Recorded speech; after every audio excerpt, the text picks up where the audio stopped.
Hey guys, it's Celine. It's Wednesday evening, 8:15 over here, and today is the 7th of July. I haven't been on in an age and a half, it feels like, and I'm putting the final edging around. That's what I'm doing. I thought I could work and chat a bit at the same time. We'll see if this works. I haven't been on in an age and a half, and because I really want to do at least some sort of a check-in, and I had my second Moderna corona vaccine Monday, and I've been sicker this time around than the first time. So already the first time I did a kind of a chat about my experience so far with the vaccine.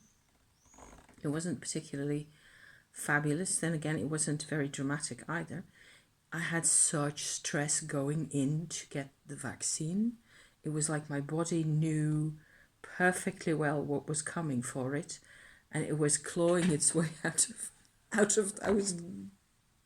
I wasn't having it. And of course, I felt like, okay, so I don't really have much of a choice. I have decided, however, that in terms of getting vaccinated for or against COVID, this is probably going to be either this is it, as far as me getting vaccinated ever again, or they will have to think up a way so that I can get like a 1/10 of a dose or something, because I've been so sick. I don't know whether there's many people on YouTube, I haven't really looked even, who share experiences of, the vaccine and afterwards. And of course, it's still much easier than actually getting the virus. But I think I know by now more or less what it's like to actually get the virus as well. And as I sit here and fiddle with my little card business here, I still feel kind of weird, and I have this big woolen thing around me because my neck hurts, and that's one of the last symptoms of the whole invasion of the corona proteins into my system.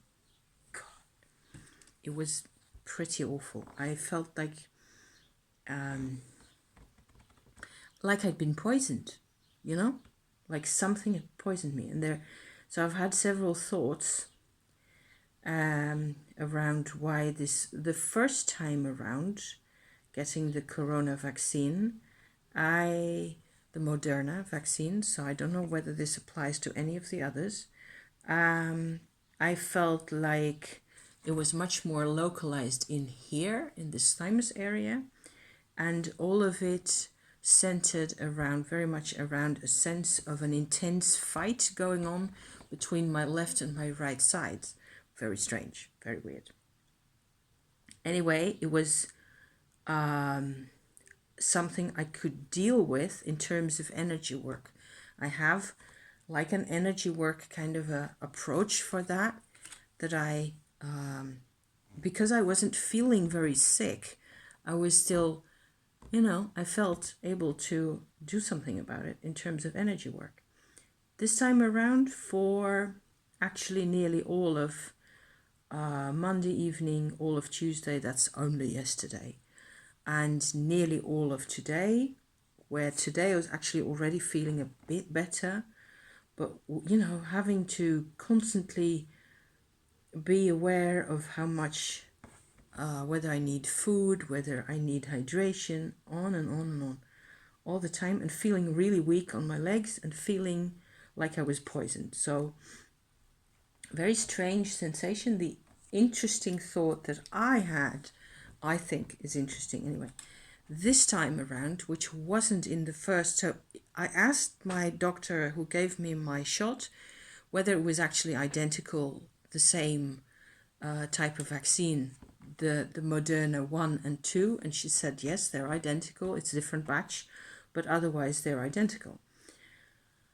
So it's not like you're getting a different type of a product or a next level or an A and a B version or something, something along those lines. It was really the same thing, which is why I think my body knew what was coming and was trying to climb out of the car window and escape down the hill, down the roadside and down the canal into the distance, off to the horizon, anywhere but here, kind of a mood I was having.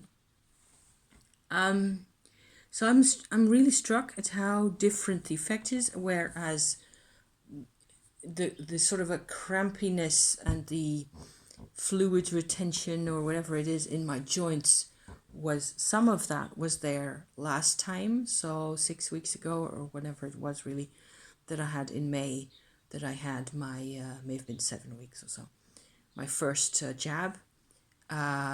This was more painful on the outside. Now I had it was really painful on the inside of my armpit in here. And I have another tip for you guys. What I've noticed is if you have a pain in your armpit, which can be very unpleasant, even if it's only a mild abrasion or something like that, but it starts to infect or inflame slightly, that can be so painful. And I never really figured this out other than to keep it clean and to maybe use some chamomile infusion or something to keep it clean, really. I noticed that if I massage myself sort of around inside my armpit, nothing much happens. But if I massage my side of my boob here and then down from there, like so, that I've done today a couple of times, like going like this, that actually helps much more. It's what I call massaging downstream. So always people talk about massaging towards the heart always. I would tend to think of this as massaging towards the kidneys, because you want to get rid of those fluids, get rid of those whatever it is that's blocking in there. And there's a lot of teeny tiny muscles all hedging over the top of each other down there. So, drainage is a problem. So, yeah. So that was a minor thing that I actually managed to sort of do and to sort of even, do something useful about today. Yesterday, what I noticed about this experience with the vaccine, it was so unpleasant. Yesterday afternoon, I had at some point, I spent a lot of the day in bed, actually, just more or less incapable of anything. I didn't have any energy. Everything hurt. It felt like I was having, massive humidity, fluid retention in your joints. It's awful, really. And so I was really wondering also how much difference there is between getting the jab and, the vaccine itself, and whether my immune system actually picked up anything from this experience, other than how do I get rid of this stuff again now that it's in my machine here. I just need to get rid of this stuff again. That's what I feel like I've been doing. I haven't felt like I know anything about how the virus really works. I'm not trying to discourage you from getting your jab here. I'm trying to share my perspective on what it felt like getting the jab. Okay? So, the notion I had yesterday, and that's what I still feel, that from a vibrational or energy point of view, it might be interesting, is that I could kind of see or feel that this protein is a substance that I am somehow sensitive to. I'm receptive to it because in my own personal makeup there is somehow an area or even a part of my genome, or I don't know how to explain this, some area of my physical makeup is very similar. It's like I have a little hexagon shape sitting all over the place that probably creates some type of protein. I don't believe that I am a coronavirus myself.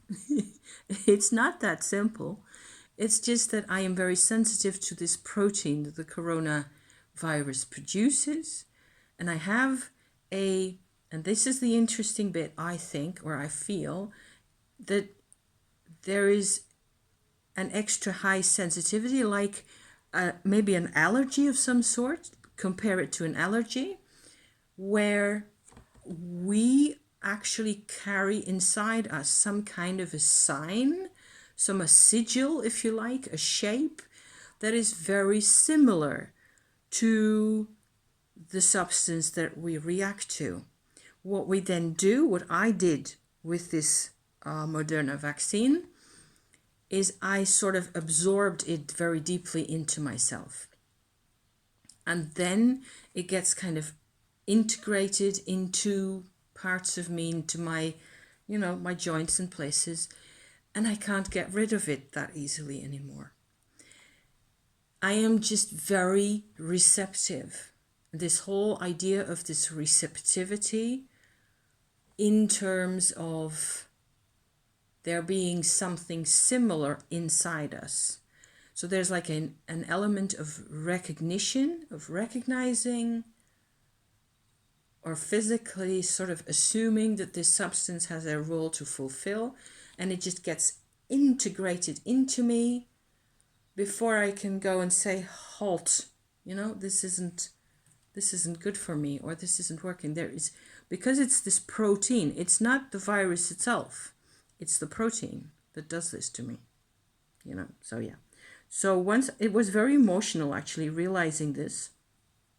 It's weird, but it's really emotional to sort of feel at this kind of a level how impactful this whole thing is on me, and how, I don't know, I was just trying to help myself also to get rid of this stuff again. I felt I used, maybe, I'm not sure. I will come back to this point later on in the week, maybe, or next week, whenever, if I have something else to report about it. But at this point, it was like my psychological makeup is sort of a continuation of my physical makeup in a way, or the other way around. And me, all of my layers have this same kind of over receptivity. There's like an over identification and over willingness to identify with things that aren't really. And I was wondering if this is a mechanism that applies to maybe how many, I don't know how many interactions with chemicals in the physical life, in the body life that we have, and that sometimes we want to change our interactions with chemistry, like for example losing weight, or when alcohol or other substances have too much power over us. Then maybe this is an idea that I felt worth sharing, that maybe there's something there. You have to look actually for the willingness inside you, which part of your genome, part of, not the genes, not from the science part, emotionally find the key that you're replacing with this substance from outside, something like that. I hope really that this is making sense to some people. So up to this point, I have not been able to work on this little tarot deck that I've been fabricating, which I started on last week, for 3 or 4 days or so. I haven't done any work on this. So now I'm picking it back up again. I am going to show you what it is that I'm doing, because enough of the, enough of the things. Because I was interested in this little deck here. Some of those cards you won't be able to make out at all. So let me see whether I can find, here I have a fairly easy to spot Fool card. There's a little figure sitting there. So this probably focuses best if I am holding it like near to my face. You can see that there's a figure and a big planet, probably a Jupiter, sitting there looking from the stripes. Yes, that's Jupiter. This is the Fool card. It's a tarot, and it is fairly pippish in the sense that there are court cards. This is a King of Swords. That looks, so all the colors are really these lilacs and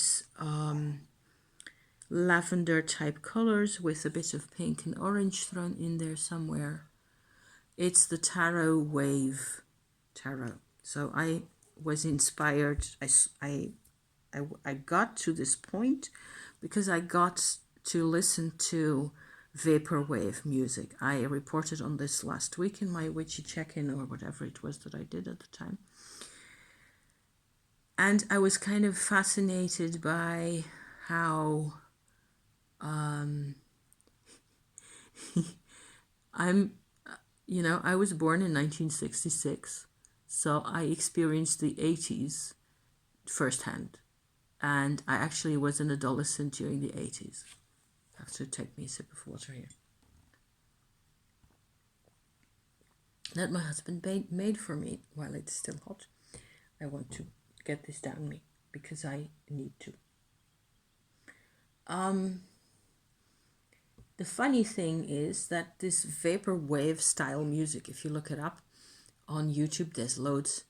It's like a chill kind of music style, and people make videos and sessions, I suppose, I don't know what you call that, of an hour or more than an hour worth of all kinds of atmospheric ambient type kinds of music, which I really enjoy.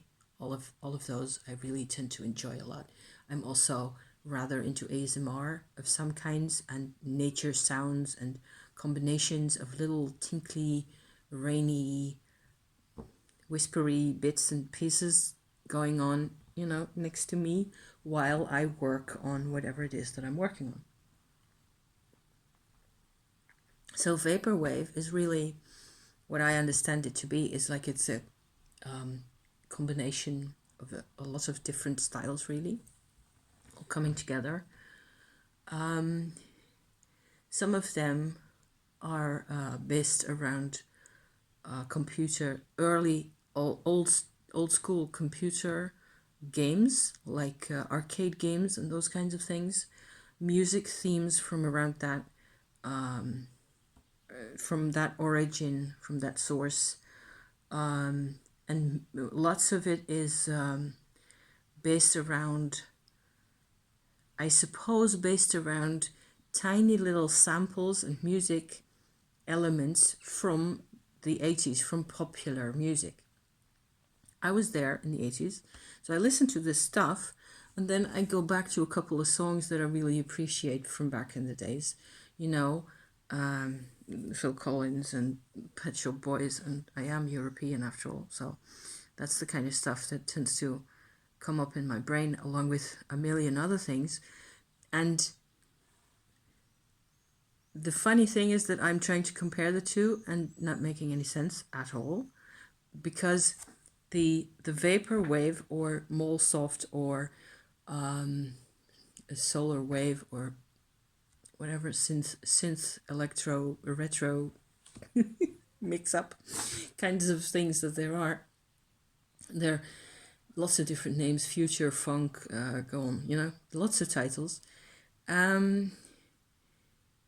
They're all rather watered down, and what you get is a a sense of being often in a either a public place, okay? Some kind of a big public area, like a mall, for example.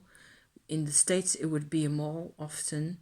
Over here, my memories that sort of converge around this whole thing here are mostly bus stations and public places like that in France in the 80s, okay?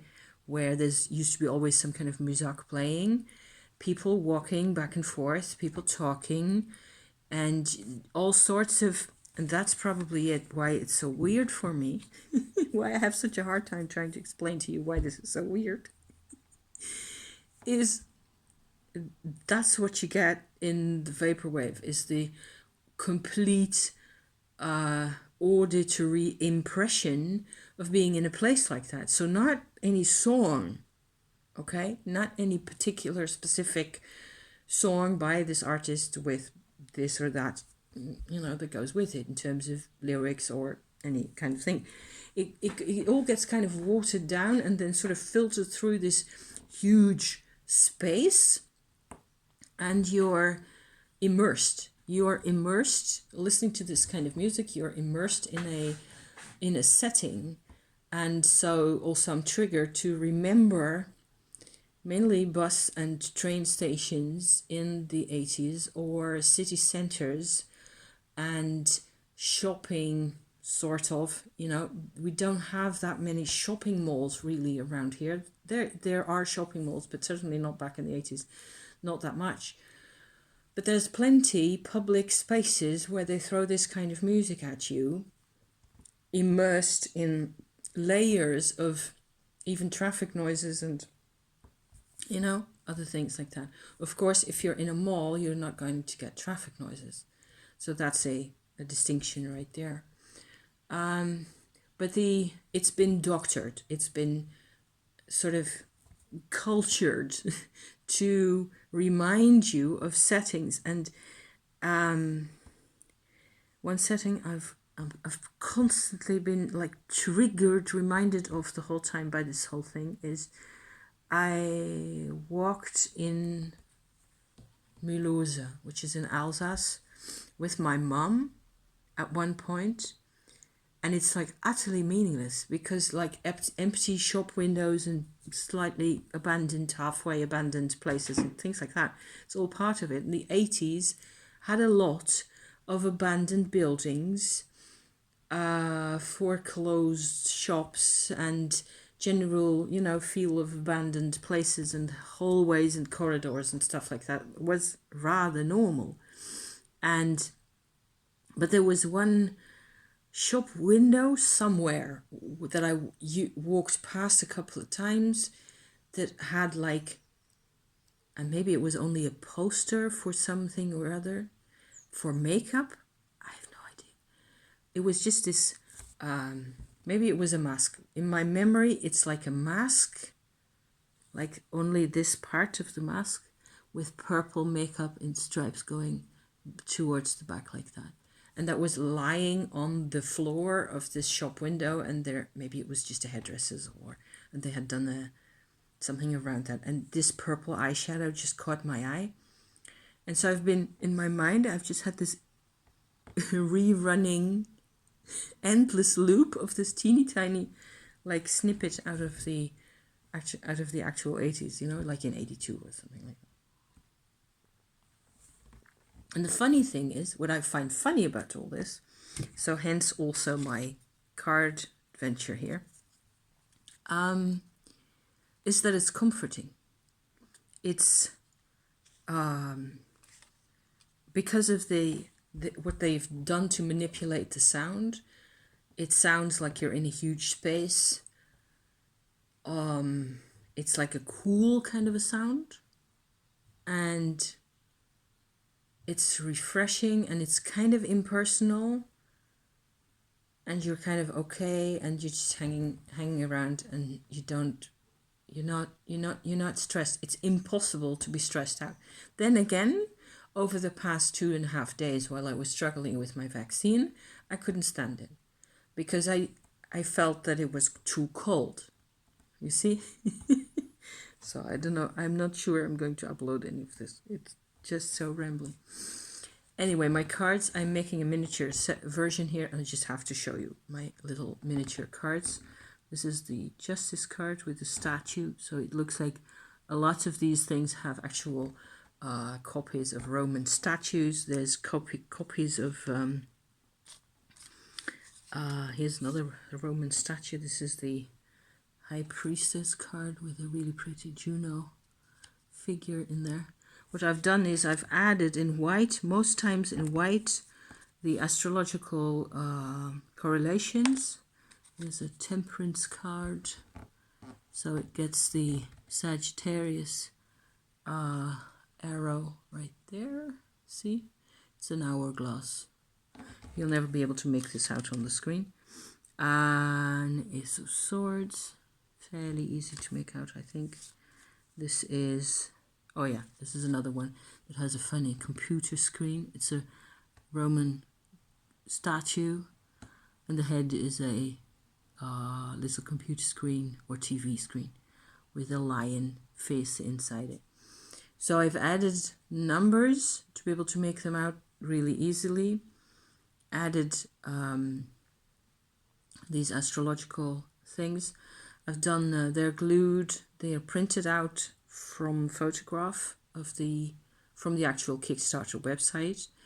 If they had actually been on sale somewhere directly, I would probably have bought the deck. But I couldn't find a place where they did that. It was like they had shipping difficulties or what, and it's in America anyway. So I felt like doing another miniature deck for myself anyway, because I'd kind of grown out of my mini Sassurabito that I've been using on the road for a long time. And I felt like I just needed, something to fiddle with. So I've made this beauty here with my little bubbles down the bottom.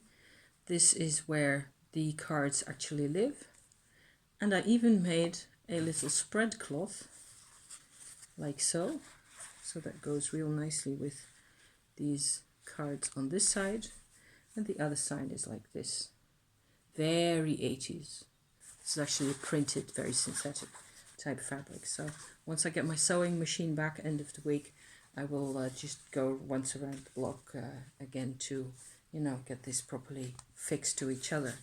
But I thought that was just really funny and cool and kind of my own personal tribute to what the 80s meant to me in my life. This is my glittery Winsor & Newton medium that I've been using around the edges. That's what you saw me doing the last bit. I'm trying to get them to sit in such a way that you can actually see glitters there. Yes. So that's like having a marker. And the last thing that I will be doing to them is creating these backs. I've devised my own, like a growth of a Venus type sigil, like so.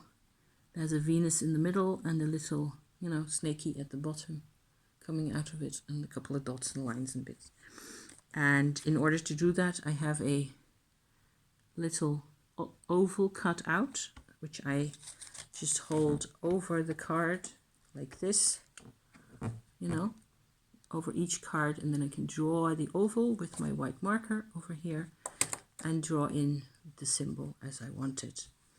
So that's the next chapter that I'll be doing, and then this all will be finished and I can put it all together and see what comes out in terms of tarot, whether, what it feels like to actually use this in tarot, which is of course something rather, I've been doing Marseille and antique Marseille things all winter long, and so this is very different and very pastel-y, and I'm sure when I was 16 years old I would have loved it if I'd only been able to get a hold of it. But that of course was impossible because it didn't exist back then, which is what you get with retro things, it doesn't compute like that, which I think is hysterical. So thank you for this very rambly and slow and kind of still a bit, you know, icky. Kind of a witchy check-in. Thank you for being here. I don't know whether I'll be back. I have been back to the local history society, which is a yay for me because I missed that terribly. And I will be going back tomorrow, if only to do about an hour's worth of work or so. That would already be a beginning. So maybe Friday. Friday I have to go get my sewing machine, so maybe I won't be around. If I have anything to report, it will probably be around my boletes or mushrooms, you know, because they're growing out there, and I haven't been back since Monday, and there were lots of boletes then, also red ones, so those are really cool. If I have a chance, I have to really go and check up on the bolete season, the early bolete season, because the other bolete season is in October. Okay, so just as to be clear, as how is it that she's coming up with boletes now in July? It makes sense. It does, I swear. Thank you for watching. I love you to pieces. See you around. Okay, bye bye for now.